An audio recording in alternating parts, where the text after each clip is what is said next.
I knew we were going to talk about this, so I'm prepared.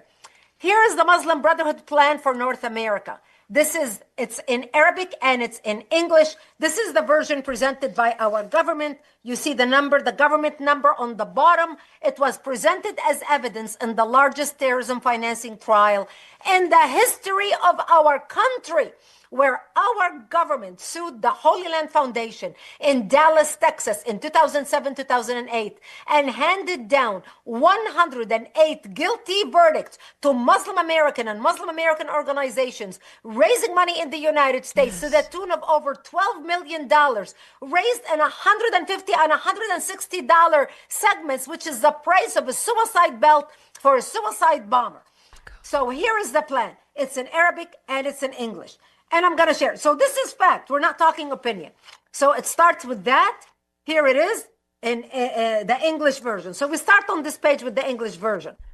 On this page is when they start talking about the Muslim Brotherhood plan for North America. And it says, and I'm going to read you a paragraph. Here it is highlighted in yellow. Understanding the role of the Muslim brother in North America. The process of settlement is a civilization jihadist process with all the word means. The Ikhwan, which is the Arabic word for brothers, must understand that their work in America is a kind of grand jihad in eliminating and destroying the Western civilization from within and sabotaging, and they put that under parentheses, its miserable house by their hands and the hands of the believers, so that it is eliminated and Allah's religion is made victorious over all other religions. As you can see, they don't mince words. They're not beating around the bush. This is evidence. This is fact. This is not opinion. On the second page, I'm going to read you just a little bit. It says, the success of the movement in America in establishing an Islamic base with power and effectiveness will be the best support and aid to the global movement project.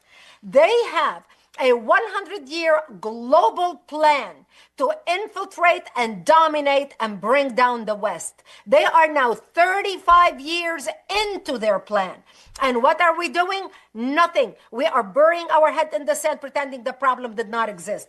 If you have time, I'd like to read you a couple more items. Please. But if we don't have time, we can continue. No. We have time. We have plenty. No. We have time. All right. All right. So, and they talk about how they are building segments to infiltrate our society, all our society.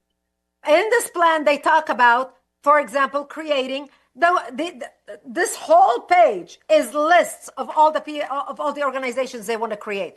The women's organization, an economic organization, youth organization, social organizations, the security organization, political organization, judicial organization, the media and art organization, the intellectual and cultural organization, scientific, educational, and professional organization, the Islamic American Founding Conference, the Shura Council for the Islamic American Movement. These are the consultants for Obama, by the way. The Executive Office of the Islamic American Movement, Chairman of the Islamic Movement and its official spokesperson, field leaders and organization and Islamic centers. By the way, right now, we have 3,500 mosques and Islamic centers all throughout the United States. But the most important page of this is the last page. On this page, they list 29 front Islamic organizations set up in America with the sole purpose of destroying America from within. And I'm going to start. Number one on the list. Here we go. And here's the title. A list of our organizations and the organizations of our friends. Number one, ISNA, Islamic Society of North America. Islamic Society of North America were advisors to President Obama about Middle East policy. So not only we had the Fox watching the hen house, we had the Fox inside the White House talking policy in the ear of the president. This is exactly why when Obama delivered his speech in Egypt, remember his first famous speech to the Arabic world, to the Islamic world, he went to Egypt and contrary to Mubarak, at that time the president of Egypt, who was against the Muslim Brotherhood, Obama goes behind and around and on top of the president of Egypt, Mubarak, and brings in the Muslim Brotherhood and gives them the 2 front seats in front of his speech when he was there.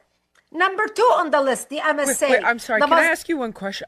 Forgive me, I wasn't paying close enough attention back then, but I thought Mubarak was an absolute monster.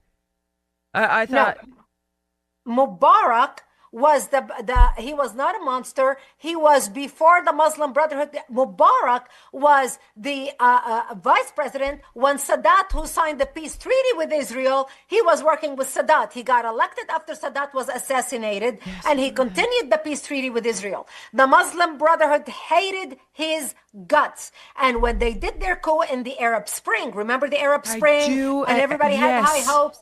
Yes. That's when they got rid of him, threw him out of power, and they took power until Sisi, who's right now the leader, did a military coup where they went in, took over the military, took over the government, and kicked out the Muslim Brotherhood.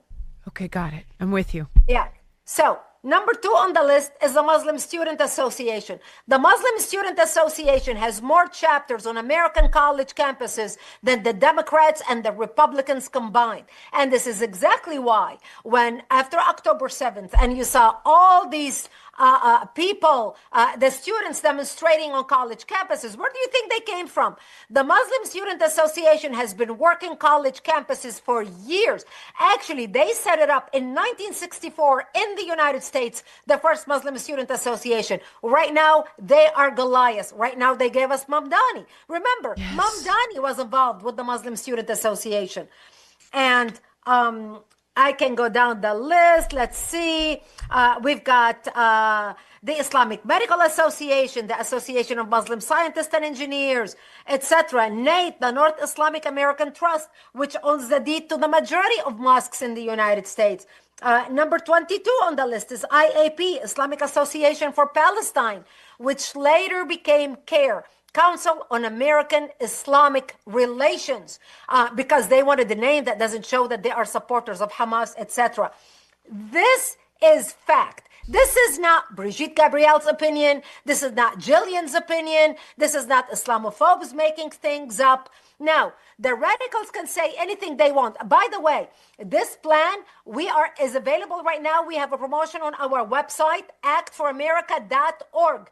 Go to our website, my organization. We are the largest grassroots movement in America, standing up to fight to preserve our culture, our security, and our values.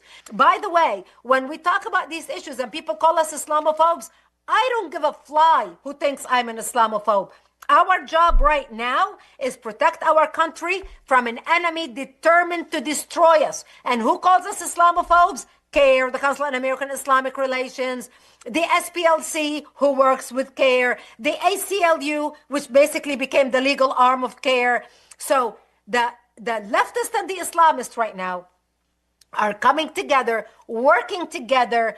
The left is being used as the useful idiots at the hand of Islamists with an agenda. All these organizations in the United States, all 22 of them, working against us.